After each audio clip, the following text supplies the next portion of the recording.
first down, also had a couple of touchdowns, and then Joshua Carty drilling the kick from 48 yards. He had missed an extra point that was blocked. He had missed a kick, and he had a short kick in the overtime. But to overtime we go.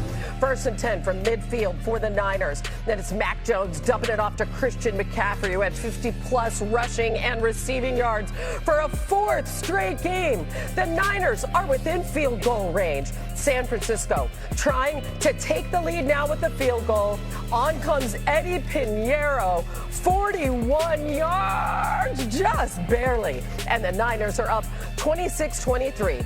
Now it's 4th and 1 from the 11, and Sean McVay decides to go for it, and this call did not pay off. The Niners win 26-23 in overtime. Here's Stafford after the game.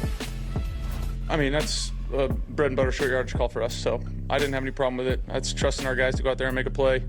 They did a nice job of stopping it.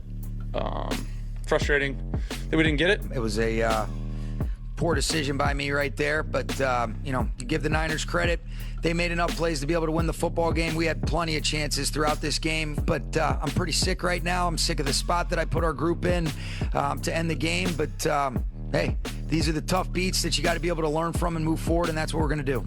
McVay says that he regrets the play call, taking full accountability, of course. So, Dan, let's start with you. What are your thoughts about the way they went for it? Yeah, I love them going for it. Before we get to the tape, though, do you see how much pain is on his face? Yes. That's one of the reasons why he is such a great coach and why his teams are always so committed for him. I would say this. Sean McVay's beauty is the way that he sets up play calls. 5 times last night, the Rams had 3rd and 1 or 4th and 1. On 4 of those, they ran basically the same play, same formation. Early in the first quarter, they get to that 4-man surface, and they run what we call duo, a bunch of double teams. Now, this is 3rd and 1. They get it. There's an unblocked person defensively. They get it, okay? So that's a good conversion. You go into the second quarter, it's same formation. This time they just have the receiver down a little bit closer, but it's the same play, 4th and 1. Double teams. Okay, now they get a little bit of a backside cut, but once again, they convert. Remember, they only had this situation 5 times. So one time they threw it between Matthew Stafford and Devontae Adams. 4th quarter, a little bit earlier in the quarter. Same formation, same play. Those double teams. 3rd and 1. They find a way to go convert it. And then in overtime, you would think it's the perfect time for a great play caller to just trick the defense. And I was shocked that they lined up in the same formation and run the same play. And the fact that that safety triggers on it, I think in part is because he had seen that so much. I love him going for it. Sean McVay is one of the great play callers in the NFL. But I was just very surprised watching that back going, wow, in that situation, remember, 5 times on this situation, they ran the same exact play. I think in overtime it got him. That's a great point, Dan.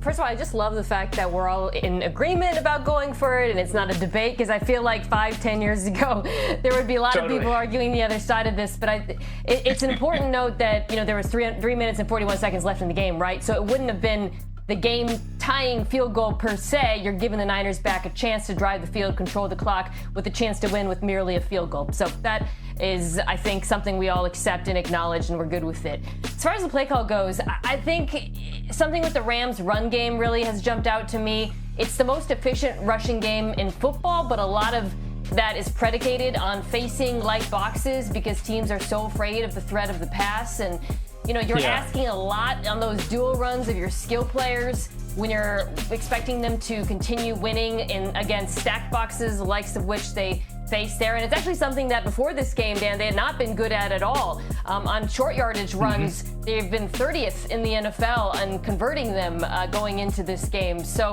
I feel like a little bit of self-scouting. You talked about sort of within the game and thinking, let's go away from something we've done on previous plays. But I also think moving forward, this is not a team that is going to win that way. They don't win in their run game because of the dominance of their offensive line, and they do not have power backs. They win because of the passing game for the most part. Yeah. And that's why I think McVay probably regrets what he did, amongst other things. Yeah, and the one thing that has really cost them is special teams, too, the last couple of games. All right, let's go to the winning team, shall we? How about Mac Jones?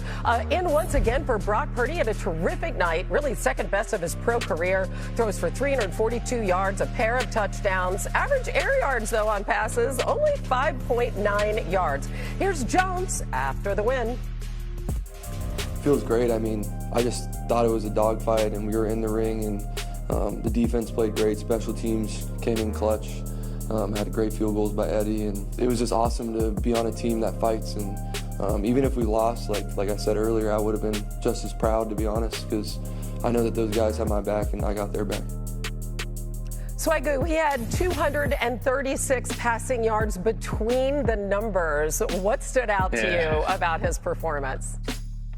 That's exactly what jumped out to me, Hannah. The fact that Mac Jones was so confident in the middle of the field as a quarterback, and that shows poise. You also have to take chances. Dan has talked about this for a number of years since we've been together, is that when guys have the ability to throw across the middle of the field, it unlocks a lot about what you can do offensively. He was confident, he was poised, and look at this heat chart here that I asked for. Like, you can see where the dominance was, and I thought at some point the Los Angeles Rams would adjust and kind of try to take that away from him and force him outside the numbers, but he was consistent there all night, whether it was Christian McCaffrey, the highlight you showed of Kendrick Perkins, who had a phenomenal game as well. But all of these things kind of played into what Kyle Shanahan wanted from Mac Jones and where he wanted to play against this Ram defense. And a lot of it strictly boils down to the fact that you have such a tremendous amount of respect for this pass rush that you always wanted Mac Jones to have an out. You always wanted somebody.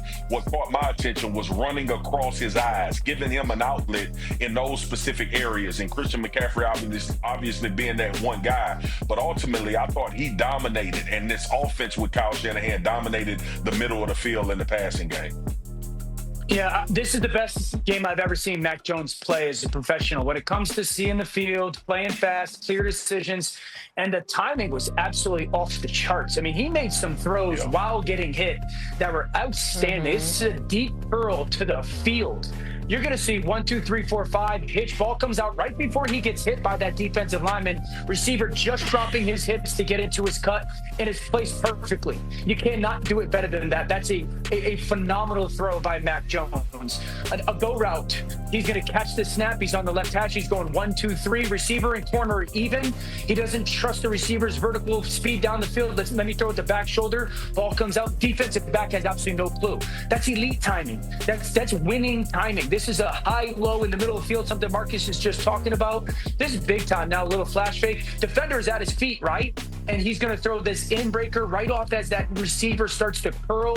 That ball's pinned on his chest. This looks like a big-time starting quarterback in the NFL. This is a cut split corner, right, Marcus? How good is this? Half roll. This ball comes out of his hands. Yeah. Again, defensive end bearing down on him. That corner, you just got to float it over him, but, like, make sure you don't put too much air on it. You're just bleeding him to the sideline. And now this is huge. Third down, you get a switch release.